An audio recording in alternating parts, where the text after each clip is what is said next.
আসসালামু আলাইকুম, welcome back to my channel. আজকে আমি আপনাদের মাঝে হাজির হলাম আরেকটি নতুন রেসিপি নিয়ে। সেটা হলো ভুড়ি বা বটবোনা। অনেকের আছে ভুড়ি বা বটবোনা পছন্দ করে না, আবার অনেকের আছে এই ভুড়ি বা বটবোনা অনেক পছন্দের একটি খাবার। যারা এই খাবারটা পছন্দ করে তাদের আশা করি রেসিপিটা খুব কাজে আসবে। সালমার শখের রান্নাঘর মানে সহজ কিছু রেসিপি, অনেক টিপস ও টিপস সহকারে রেসিপিটা সাজানো হয়েছে। চলুন তাহলে রেসিপিতে যাওয়া যাক। প্রথমে আমি এইখানে 1 কেজি গরুর ভুঁড়ি নিয়েছি।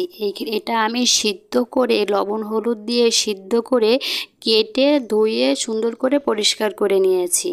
এরপরে আমি একটা চুলায় প্যান গরম করে 1/4 কাপ তেল দিয়ে দিয়েছি। এরপরে আমি গোটা মশলাগুলো দিয়ে দেবো। 2টো তেজপাতা, 2 টুকরা দারচিনি, 4টা এলাচ, 4টা লং এবং 8-10টা সাদা ও কালো গোলমরিচ। এটা দিয়ে আমি একটু ফোড়ন দিয়ে ভেজে নিব। এটা সুন্দর একটা ফ্লেভার আসার জন্য আমি এটা ভেজে নিব। এখানে আমি 1/2 কাপ পেঁয়াজ কুচি দিচ্ছি। এখন আমি পেঁয়াজটাকে ভেজে নিব, ব্রাউন কালার করে নিব।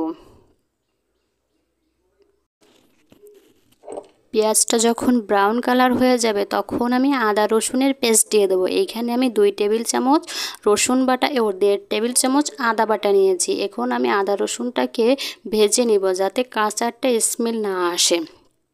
এজন্য আমি আদা রসুনটা পেঁয়াজের সাথে ভালো করে একটু ভেজে নিব। এরপরে আমি ভাজা হয়ে গেছে। এরপরে আমি এইখানে গুঁড়া মশলাগুলো দিয়ে দেব। এজন্য এইখানে গুঁড়া মশলাটা যাতে পুড়ে না যায়, এজন্য আমি এইখানে সামান্য পরিমাণ গরম পানি দিয়েছি। পানিটা যখন একটু বলক এসে যাবে তখন আমি গুঁড়া মশলাগুলো দিয়ে দেব। এইখানে আমি 1 চা চামচ হলুদের গুঁড়া ও 1 চা চামচ ধনিয়ার গুঁড়া ও 2 চা চামচ জিরার গুঁড়া এইটা দিয়ে আমি একটু কষিয়ে নেব। একটু কষিয়ে নিয়ে যখন এবং স্বাদ মতন লবণ একটু কষিয়ে নিয়ে যখন একটু কষানো হবে তারপরে আমি মরিচের গুঁড়াটা দিয়ে দেব। এইভাবে যদি পরে একটু মরিচের গুঁড়াটা দেওয়া হয়, একটু কষানোর পরে মরিচের গুঁড়াটা দেওয়া হয় তাহলে একটা সুন্দর একটা কালার আসে। আপনারা অবশ্যই ট্রাই করে দেখবেন। এখন আমি মরিচের গুঁড়াটা দিয়ে ভালো করে কষিয়ে নেব। এখানে অবশ্যই একটু সময় নিয়ে বা ভালো করে হাতে সময় নিয়ে অবশ্যই কষাতে হবে এখানে, তাহলে কারিটার কালারটা সুন্দর। মশলাটা কষাতে কষাতে তেলটা যখন উপরে উঠে আসবে তখন আমি ভুঁড়িগুলা দিয়ে দিব। আপনারা চাইলে এই ভুঁড়িগুলা হাতে মেখেও করতে পারেন, কিন্তু আমার কাছে মশলাটা কষিয়ে রান্না করাটা বেশি টেস্টি মনে হয়, এজন্য আমি এইখানে মশলাটা কষিয়ে নিয়েছি। ভুঁড়িটা দিয়ে আমি এইখানে ভালো করে মশলার সাথে এখানে আমি কষিয়ে নেব। 4-5 মিনিট কষিয়ে নিয়েছি। এইখানে তেলটা যখন উপরে উঠে আসবে তখন আমি এইখানে পানি দিয়ে দেবো। এইখানে আপনারা একটু সময় নিয়ে আস্তে ধীরে এখানে কষাবেন। যখন তেলটাকে উপরে উঠে আসবে, ভুঁড়িটা যত বেশি কষানো হবে তত বেশি কিন্তু টেস্টি হবে।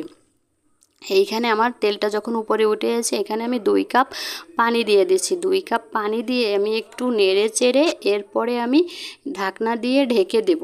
এখানে চুলার জালটা অবশ্যই মিডিয়াম লোতে থাকতে হবে, তাহলে ভুঁড়িটা ভালো সিদ্ধ হবে। ভুঁড়িটা যতটা ভালো সিদ্ধ হবে খেতে ততটাই টেস্টি হবে। এখানে 20 মিনিট পরে আমি ফিরে আসলাম। এখানে মিডিয়াম লো আছে আমি এখানে 20 মিনিট রান্না করে নিয়েছি। এখন আমি আরও 20 মিনিট ঢাকনা দিয়ে আমি এখানে আরও 20 মিনিট রান্না করে নিয়েছি। এইখানে আমি আরও 20 মিনিট পরে ঢাকনাটা খুলে একটু নেড়ে চেড়ে দেবো। এখন 4টা কাঁচামরিচ দিয়ে দেবো। 4টা কাঁচামরিচ দিয়ে আমি একটু নেড়ে চেড়ে এইখানে আমি আরও 10 মিনিট রান্না করে নেব। আমি ভুঁড়িটা আজকে মাখা মাখো রাখবো। আপনারা চাইলে ভুঁড়িটা ভাজা ভাজাও করতে পারেন, কিন্তু আমার কাছে মাখো মাখো খেতে অনেক ভালো লাগে। এখানে আমি 10 মিনিট পরে আবার আসলাম।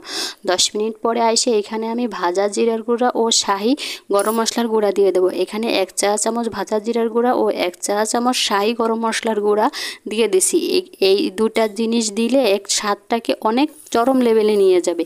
অবশ্যই আপনারা ভাজা জিরার গুঁড়া ও শাহি গরম মশলার গুঁড়াটা দিবেন। এটা দিয়ে আমি ঢাকনা দিয়ে এখানে আমি 5 মিনিটের জন্য রেখে নেব এবং পাশের চুলায় আমি বাগারের জন্য আমি প্রস্তুতি নিয়ে নিব। এখানে আমি একটা প্যান গরম করে এখানে আমি 1/3 কাপ তেল নিয়েছি। এখানে তেল নিয়ে 2টা শুকনো মরিচ নিয়ে আমি এখানে একটু বাগার দিয়ে নেব একটা সুন্দর একটা ফ্লেভার আসার জন্য। এখানে আমি 1/2 কাপ পেঁয়াজ কুচি নিয়েছি। পেঁয়াজটাকে একটু মোটা মোটা করে কাটতে হবে। এই বাগারটা দিলে ভুঁড়ি বা বটবোনার টেস্টটা আরও অনেক গুণ বেড়ে যাবে। আপনারা অবশ্যই অবশ্যই এই বাগারটাকে দিবেন। এরপরে পেঁয়াজটা একটু একটু লাল কালার হয়ে গেলে এইখানে আমি 8-10 কোয়া রসুন দিয়ে দিব। আপনারা বড় সাইজের রসুন নিতে পারেন, আমি এখানে ছোট সাইজের 8-10 কোয়া রসুন নিয়েছি। এরপরে রসুন পেঁয়াজটাকে আমি ভালো করে একটু ভেজে নিব। এইখানে একটু সময় করে আস্তে ধীরে ভাজতে হবে। এইখানে যখন আমার ভাজা ব্রাউন কালার হয়ে যাবে তখন আমি এখানে 1 চিমটি জিরা দিয়ে দেবো। জিরাটা দিয়ে কিন্তু বেশিক্ষণ রাখা যাবে না, 20 সেকেন্ডের মতন রাখতে হবে, তাহলে জিরাটা পুড়ে যাবে, খেতে ভালো লাগবে না। এখানে বাগারটা কিন্তু একটু সাবধানে দিতে হবে। চুলার জালটা মিডিয়াম লোতে রেখে এখানে আস্তে ধীরে করতে হবে। এইখানে বাগারটাই কিন্তু বড়ি বা বট ভুনার টেস্টটাকে অনেক গুণ বেড়ে দেবে, এটাই হলো একটা টিপস। এখানে আপনারা একটু সময় নিয়ে আস্তে ধীরে এইখানে একটু করবেন। এইখানে বাগারটা যতটা ভালো হবে বড়ি ভুনাটা ততটাই খেতে টেস্টি হবে। এখানে আমার বাগারটা হয়ে গেছে, এখন আমি বড়িগুলা দিয়ে দেব। বড়িগুলা দিয়ে এখানে আমি ভালো করে আবার একটু ভালো করে বাগারের সাথে আমি একটু মিশিয়ে নেব। এখানে একটু এই যে দেখেন, আপনারা ভিডিওতে দেখতে পারতেছেন, এইখানে আমি এরকমের মিশিয়ে নেব। আপনারা চাইলে এই পর্যায়ে বড়িটাকে আপনারা একটু ভাজা ভাজা করতে পারেন, কিন্তু আমি বড়িটাকে একটু মাখো মাখো রাখবো।